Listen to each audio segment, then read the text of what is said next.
And Vogel knows that being a first-time candidate running for office, this is definitely not a for-sure win, but he feels like going door-to-door from businesses will eventually open the door for candidacies in future elections. Figuring out your millage rate to property tax is really just a number crunching game. So real quick, let's do some math. For starters, you need to get your home market value. The median market value in Jackson County was around $148,000 last year. The assessed value of that will be then multiplied by the millage rate, which is usually some 1,000th number. $600, that was your property taxes for 2014. And that property tax is looking to go up by $67 in 2015. And for a novice cyclist, it's as easy as pulling up, putting up, and scanning the QR code. And here at the Board of Elections office, for you new voters, using these machines, it's just like using a microwave. You just put the card in, and you press the button on who you want to vote, and bring it right back out. And Coach Wilkins wants the awareness here at Cedar Shoals High to be a stepping stone for national awareness of prostate cancer, which is the second deadliest cancer in the U.S. for men, with 1 in 7 being diagnosed in their lifetime. Athens-Clarke County residents may soon be able to go to church and then go cast their vote. Good evening, I'm Andrew James. This whole conversation about church security really started when a man known by members at Jackson County Baptist Church was so disruptive during a church service that an off-duty sheriff's deputy had to physically force him out of the sanctuary. A disturbing experience for church members. With all this political conversation going on, our audience engagement specialist Michael Food joins us here after he posted a survey asking what is most important to you this election year. They're on the football field. Yeah, today the University of Georgia released a statement confirming Gurley is seeking reinstatement. Sports reporter Allie Lockoff is live outside Sanford Stadium. Allie, when might we know when and if Todd Gurley could be back? Live in downtown Athens, Andrew James, back to you in the studio. Andrew James spent the day at the complex hearing neighbors' reactions. He joins us live in the newsroom now. Andrew, what did they say? Yeah, Jordan, this police report gives us very little details about what happened last night at a trailer park complex near the airport Minute Market. What is clear, though, is that one unidentified agent was shot and is in the hospital today. One man faces murder charges and another man is dead. Stephen McKinley will stand before a magistrate judge tomorrow facing various charges, including aggravated assault. Cheryl Weathers lives in the trailer across the spot where the shootout took place and is ready to get out. I started packing my stuff. Weathers has lived in the complex for more than a year. She says the area is a hotbed for drug activity. It's a drug-infested area, yes, sir. It is. There's a lot of drugs here. Weathers wonders how all this was going on when she's never seen either of the two suspects in the complex before. I've never seen them over here, to be honest with you. I've seen a lot of people, but I don't get out here much. Police used metal detectors today looking for bullet shells. Investigators also were in and out of the Minute Market. While residents go through their routines today, Weathers is counting the days before she can leave the complex. I'm ready to get out of here now. You know, instead of waiting until next week, I'm ready to get out of here now. And right now, we are still waiting on more information regarding that ATF agent, who he was and how his recuperating is going at the hospital. We'll have that for you soon if we hear back from the GBI, and when we do, we'll have those updates. Back to you. Andrew, you heard that the airport still has some good news coming out of this. That's right, Jordan. Seaport Airlines is on the way out. A new airline could be on the way in. For right now, customers are not very happy with the airline service's closure, and they felt like they weren't really informed that much about the airlines to begin with. It was the first flight from Nashville to Athens for longtime Athenian Tina Guthrie. As soon as she bought her ticket, she got the news.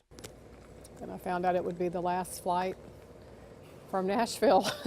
There still are 3 more flights left for the commercial airliner that averages only 2 flights a day to and from Ben Epps Airport. Guthrie believes there could have been greater efforts to popularize the service. You know, I think it was advertised. I don't think many people knew that it was even available. Now her option is to drive to Nashville, 6 hours in a car, but she's exploring those options. I'll look into a bus or see if there's a train. Guthrie's was surprised when we told her that the airport could replace Seaport Airlines. We spoke with airport manager Tim Beggerly over the phone, and he says, quote, the commercial traffic was the minority traffic at the airport regarding Seaport Airlines. The airport already has a subcommittee talking with a potential commercial service to move in March. Business airline services such as this one behind me are really the heart of Athens Ben Epps Airport, with over 125 touch-and-go flights a day.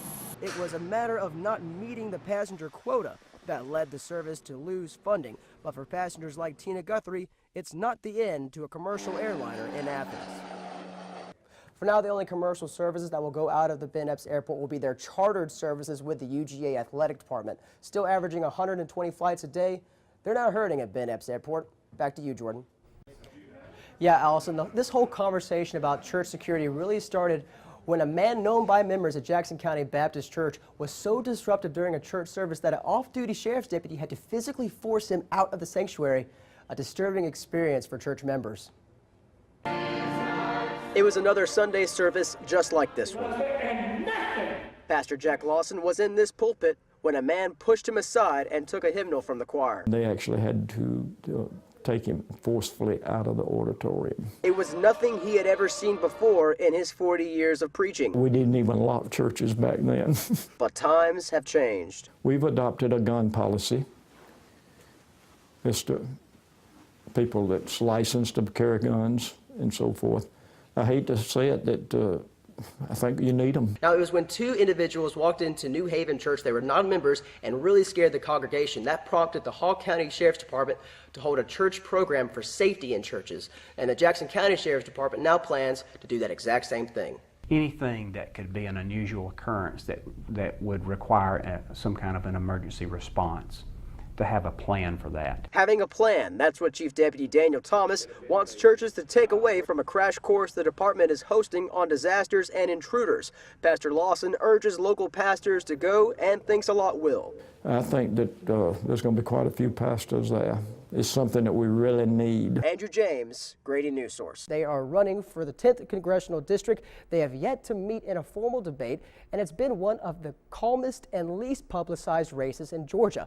I went out to ask area party leaders and the candidates why. This is the first time an African American has run for the U.S. Congress in Athens in over 12 years. They didn't think a Democrat candidate had a chance in a district that Paul Brown had dominated for 12 years by doing nothing but being a Republican.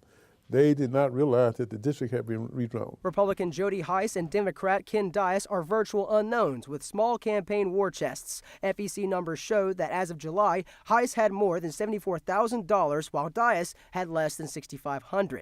In advertising, Heiss spent over $20,000, Dias zero. In total campaign funds, Dias had just $31,000, whereas Heiss held a war chest of over $566,000. For the Dias campaign, it's been signage just like this that have been their main form of advertising, unlike the Heiss campaign, which have used signs, newspaper ads, and TV ads. But Dias says he plans to up the advertising this month. The money is coming in a little better now, so we're getting ready to run some ads and so forth to get that going. Local Democratic Committee Chair John Wisenbacher thinks the newly added counties may create a level playing field. Athens GOP Chairman Matthew Brewster looks at it differently. I think it's a safe conservative district, to be quite honest with you. Brewster says he's never even met Dias in person, adding to the feeling this race has been so under wraps. There's just not much discussion of this race. Andrew James, Grady Newsource. David Vogel is in his mid-60s, but he's pumping the pedal more than 400 miles to talk to voters in Northeast Georgia. Hi, I'm David Vogel. I'm running for the U.S. House of Representatives. Vogel is riding his bike across North Georgia's 9th District, campaigning in opposition to incumbent Doug Collins. Workers at Stan's Biscuit Shop had never even heard of Vogel until he came walking in their door. Oh, yeah, I'm good. Sam Smiley owns a local pet store, and as a small businessman, he was pleased to see a candidate coming into his store. It's a good way to meet people and, introduce yourself for sure. And Vogel knows that being a first-time candidate running for office, this is definitely not a for-sure win, but he feels like going door-to-door from businesses will eventually open the door for candidacies in future elections. Smiley believes the representation of his district has been okay, but could do more to lessen the burden on his business. Every time I turn around, I feel like I'm paying another tax, and I'm paying another tax, and then I get a bill for another tax. The district stretches from Winterville to Hiawassee. Incumbent Republican Doug Collins was unavailable to go on camera, but released a statement to Grady Newsource saying he's doing his part, going to where the voters are and talking to them as well. And I'm Andrew James. Good night.